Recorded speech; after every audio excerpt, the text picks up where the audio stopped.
अस्सलाम वालेकुम everyone, this is Gulzar Munawwar. Welcome to my YouTube channel. आज के इस वीडियो लेक्चर में हम सीखेंगे कि मैट्रिसेस के जरिए किस तरह आप लीनियर इक्वेशंस को सॉल्व कर सकते हैं।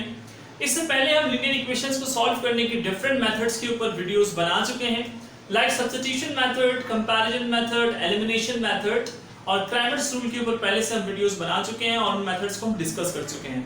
आज हम फिफ्थ मेथड इन मैट्रिसेस को हम डिस्कस करने जा रहे हैं कि मैट्रिसेस के जरिए किस तरह आप एक गिवन लीनियर इक्वेशन को सॉल्व कर सकते हैं। सबसे पहले आप क्या करेंगे, जो आपको गिवन इक्वेशंस हैं उसको चेक करेंगे कि क्या जो गिवन इक्वेशंस हैं वो स्टैंडर्ड फॉर्म में मौजूद हैं। एक लीनियर इक्वेशन की स्टैंडर्ड फॉर्म ये है ax + by = c। एक स्टैंडर्ड फॉर्म जो कि लीनियर इक्वेशन की होती है वो आपको यहाँ मैंने मेंशन कर दी है। ax + by = c। आप पहले चेक करेंगे कि जो इक्वेशंस आपको गिवन है क्या वो वाकई स्टैंडर्ड फॉर्म में है। ax + by, यहाँ पर b क्या है, कुछ भी नहीं, तो वहां पर 1 है, b यानी कि जो कोएफिशिएंट है y का, a क्या है, कोएफिशिएंट ऑफ x। तो ये स्टैंडर्ड फॉर्म में हमारे पास दोनों इक्वेशंस मौजूद हैं, आप चेक कर सकते हैं। और जब आपको ये चीज कंफर्म हो जाए कि ये स्टैंडर्ड फॉर्म में लिखे हुए हैं, then you will move toward solving the given equations. तो सबसे पहले हम क्या करेंगे, जो गिवन दो इक्वेशंस हैं उसको पहले हम कन्वर्ट कर देंगे into the form of matrices. तो हम सबसे पहले क्या करेंगे, इसको मैट्रिसेस के फॉर्म में कन्वर्ट करेंगे। तो मैं एक मैट्रिक्स बनाऊंगा, मैं इसको नाम देता हूँ A। आप अपनी मर्जी से कुछ भी नाम दे सकते हैं। ज्यादातर बुक्स के अंदर जो coefficient of x and y है उस मैट्रिक्स को A का नाम दिया है, तो इसलिए मैं भी A का नाम दे रहा हूँ। आप कुछ भी नाम देना चाहें तो आप दे सकते हैं। तो coefficient of x and y हमारे पास मौजूद है 4, 1, 7, 2। फिर मैं एक और मैट्रिक्स बनाऊंगा जिसको मैं नाम दे रहा हूँ x, और इस मैट्रिक्स के अंदर क्या होंगे, जो वेरिएबल्स होंगे आपकी इक्वेशन के अंदर, यहाँ पर दो वेरिएबल्स मौजूद हैं x, y। और उसके बाद एक और मैट्रिक्स में बनाऊंगा b, और b में मैं क्या रखूंगा, जो आपके पास कांस्टेंट है c, यानी कि जिससे आपकी जो इक्वेशन है वो इक्वेट हो रही है, जो कि हो रही है 2 और 3 से। तो हमारे पास 3 मैट्रिसेस फॉर्म हो गए हैं इस इक्वेशन के जरिए। इस इक्वेशन को सामने रखते हुए हम ये लिख सकते हैं कि ax बराबर होगा b के। अगर आप इस मैट्रिक्स को इस मैट्रिक्स से मल्टीप्लाई करेंगे तो you will get the value of b if you put x and y। अगर आप x और y की वैल्यू पुट करेंगे जो कि अभी हमें नहीं मालूम, हमें फाइंड आउट करनी है। अगर x और y की वैल्यू आपको पता होगी और आप इसको मल्टीप्लाई करेंगे तो you will get b according to the given scenario. जो आपको गिवन सिनेरियो भी बन रहा है तो उसके मुताबिक ये इक्वेशन इन मैट्रिसेस के ऊपर बिल्कुल फिट है। तो हमारे पास गिवन सिचुएशन है, इसमें हमें फाइंड करना है x को, यानी कि x और y को। x मैट्रिक्स हमें फाइंड करना है, तो हम x मैट्रिक्स को एक तरफ करेंगे और ये a यहाँ मल्टीप्लाई हो रहा है, वहां जाके क्या हो जाएगा, आपके पास डिवाइड हो जाएगा। और इसको हम यूं लिख सकते हैं, यहाँ +1 है तो ये +1 ऊपर जाएगा, तो आपके पास ये बन जाता है a इनवर्स b। तो हमें इस वक्त x की वैल्यू निकालने के लिए दो चीजें रिक्वायर्ड है, b जो कि हमारे पास मौजूद है, और a इनवर्स हमें फाइंड करना होगा।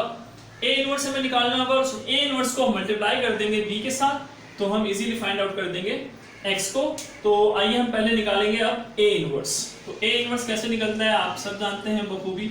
a इनवर्स बराबर होता है adjoint of a upon determinant of a के। तो पहले हम क्या फाइंड आउट करेंगे, डिटरमिनेंट फाइंड आउट करेंगे, ताकि हमें ये पता चल सके कि जो गिवन मैट्रिक्स है यानी कि a मैट्रिक्स वो सिंगुलर है या नॉन सिंगुलर। अगर सिंगुलर है तो फिर पॉसिबल नहीं होगा, और अगर नॉन सिंगुलर है तो ये इसका इन्वर्स जो है वो पॉसिबल होता है। तो हम पहले क्या करेंगे, डिटरमिनेंट ऑफ a निकालेंगे। तो आइए स्टूडेंट्स पहले डिटरमिनेंट ऑफ a निकालते हैं। डिटरमिनेंट ऑफ a बराबर होता है, जो गिवन मैट्रिक्स है हमारे पास, डिटरमिनेंट 4, 1, 7, 2। तो डिटरमिनेंट में आप जानते हैं कि हम क्या करते हैं, डायगोनल्स को मल्टीप्लाई करते हैं और फिर इसको सब्ट्रैक्ट करते हैं। यहाँ फर्स्ट डायगोनल है, लीडिंग डायगोनल, इसको मल्टीप्लाई करेंगे और फिर इसको हम सब्ट्रैक्ट करेंगे दूसरे डायगोनल के प्रोडक्ट से। तो फर्स्ट डायगोनल को अगर मल्टीप्लाई करें तो 4 2 8 -1 7 7। तो इस तरह हमारे पास जो डिटरमिनेंट आया है, डिटरमिनेंट ऑफ a, वो हमारे पास आ रहा है 1। उसके बाद हमें क्या फाइंड करना है, क्योंकि ये 1 आया है तो इट मीन्स जो मैट्रिक्स a है ये नॉन सिंगुलर है। जब ये नॉन सिंगुलर है तो इट मीन्स कि इसका जो इनवर्स है वो पॉसिबल होता है, क्योंकि ये नॉन सिंगुलर है। अब जब नॉन सिंगुलर हमें पता चल चुका है तो अब हम निकालेंगे एडजॉइंट ऑफ a। तो एडजॉइंट ऑफ ए कैसे निकालते हैं जनाब? एडजॉइंट ऑफ ए निकालने का तरीका ये है कि आप उसी मैट्रिक्स को लेंगे ए को, और इसमें जो लीडिंग डायगोनल है, जो फर्स्ट डायगोनल है 4 और 2, इसके एलिमेंट्स को हम एक्सचेंज कर देंगे। 2 यहाँ आ जाएगा और 4 यहाँ लिखेंगे हम। देखें मैं लिख रहा हूँ यहाँ पे, ये 4 है तो मैं 4 की जगह पर 2 लिख रहा हूँ, इस 2 को यहाँ ला रहा हूँ और इस 4 को मैं यहाँ लिख रहा हूँ। तो फर्स्ट डायगोनल हमने क्या किया, एक्सचेंज किया। फिर हम सेकंड डायगोनल पे क्या करते हैं, जब भी आप एडजॉइंट निकालते हैं तो सेकंड डायगोनल के एलिमेंट्स के साइन को चेंज करते हैं। लाइक यहाँ 1 है तो हम 1 भी लिखेंगे और 7 को वहीं पे लिखेंगे, लेकिन साइन को हम चेंज करेंगे। यहाँ पे प्लस में है तो हम यहाँ माइनस में लिखेंगे, यहाँ प्लस में है तो यहाँ माइनस में लिखेंगे। अगर यहाँ माइनस में होता हम वहाँ पे प्लस लिखते हैं। ओके, इस तरह से हमने एडजॉइंट निकाल दिया। अब हमारे पास 2 चीज़ें अवेलेबल हैं, एक तो एडजॉइंट भी दस्तियाब है हमारे पास और डिटर्मिनेंट ऑफ ए भी हमारे पास दस्तियाब है। तो अब हमें करना क्या है, ए इनवर्स फाइंड आउट करने के लिए इसकी वैल्यूज को पुट करना है, सिंपल। तो अब हम क्या करेंगे जनाब, ए इनवर्स बराबर है adjoint of A divided by determinant of A. Simple हम वैल्यूज पुट करेंगे। एडजॉइंट ऑफ ए हमें गिवन है 2 -1 -7 4, इसको हम डिवाइड कर देंगे डिटर्मिनेंट ऑफ ए जो कि 1 है। तो सीधी सी बात है, अगर आपको डिवाइड करेंगे तो ए इनवर्स हमारे पास वही वैल्यू आ जाएगी जो कि पहले से इसकी मौजूदा वैल्यू है, जो कि हमारे पास एडजॉइंट ए की जो वैल्यू है। क्योंकि अगर आप 2 को 1 से डिवाइड करेंगे तो 2 ही बचता है, तो 2 -1 -7 और 4। तो ये हमने फाइंड आउट कर ली ए इनवर्स। अब हमें करना क्या है, हमारे पास ए इनवर्स का आंसर आ चुका है और हमारे पास बी भी मौजूद है। अब हमें सिंपल इसको और ए इनवर्स को, इसको और इसको आपस में मल्टीप्लाई करना है, तो हम गेट कर लेंगे एक्स की वैल्यू। डियर स्टूडेंट्स, अब हमारे पास ए इनवर्स मौजूद है और बी भी मौजूद है, तो हमें सिंपली क्या करना है, ए इनवर्स को बी से मल्टीप्लाई करना है और हम एक्स को इजीली फाइंड आउट कर सकते हैं। X is equal to A inverse into B. तो अब हम क्या करेंगे, ए इनवर्स को लेंगे। ए इनवर्स हमारे पास है 2 -7 -1 और 4, और इसको सिंपली हम मल्टीप्लाई कर रहे हैं बी के साथ 2 और 3।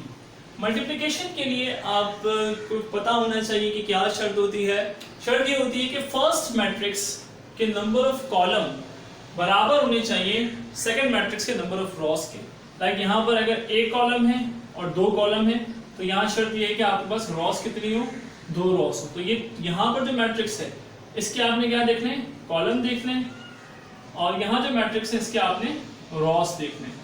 तो number of column in the first matrix should be equal to the number of rows in the second matrix. तो अब हम इसको मल्टीप्लाई कर रहे हैं, सिंपल मल्टीप्लिकेशन करना है। x is equal to, multiplication में क्या करते हैं आप बेहतर जानते हैं, फर्स्ट रो मल्टीप्लाई होता है फर्स्ट कॉलम से, 2 मल्टीप्लाई बाई 2, ये एलिमेंट इससे मल्टीप्लाई हो जाएगा, प्लस सेकंड एलिमेंट जो है वो कॉलम के सेकंड एलिमेंट से मल्टीप्लाई होगा जो कि हमारे पास 3 है। उसके बाद हम क्या करेंगे, सेकंड रो को लेंगे, उसको मल्टीप्लाई करेंगे कॉलम से। अगर हमारे पास सेकंड कॉलम होता तो हम पहले फर्स्ट रो को सेकंड कॉलम से मल्टीप्लाई करते। तो अब हम सेकंड रो को मल्टीप्लाई कर रहे हैं कॉलम से, -7 multiply by 2 plus 4 multiply by 3। तो इसका हमारे पास जो आंसर आएगा वो कुछ इस तरह से आएगा जनाब, x is equal to 2 multiply by 2 is equal to 4, ये प्लस माइनस हो जाएगा, और 1 3 3 -3, और यहाँ पर 7 2 14 -14 प्लस 12। तो ये हमारे पास x की वैल्यू आ जाती है 1 एंड -2। और हम ये जानते हैं कि जो x लिखा है ये x बराबर है x और y के, तो हम इसको यूं लिख सकते हैं जनाब, x y is equal to 1 -2। तो इस तरह हमारे पास जो x की वैल्यू है इस गिवन इक्वेशन के अंदर वो 1 है और y की वैल्यू -2 है। अब हम कैसे चेक करेंगे हमने सही सॉल्व किया है या नहीं सॉल्व किया। तो जनाब इसको सॉल्व करने के चेक करने का तरीका ये कि आप x की वैल्यू को जो आई है आप इक्वेशन में पुट करते हैं। x की वैल्यू 1 आई है, आपने यहाँ पुट कर दिया 4 1 1 प्लस -2, देखिए 4 1 4 प्लस -2, आप -2 इसमें पुट करेंगे तो ये प्लस माइनस हो जाएगा और -2 इज इक्वल टू 2। तो इस तरह से हमारे पास जो ये वैल्यूज आएंगे ये बिल्कुल करेक्ट आएंगे, ये बात भी प्रूव हो चुकी है। So thank you so much for watching this video.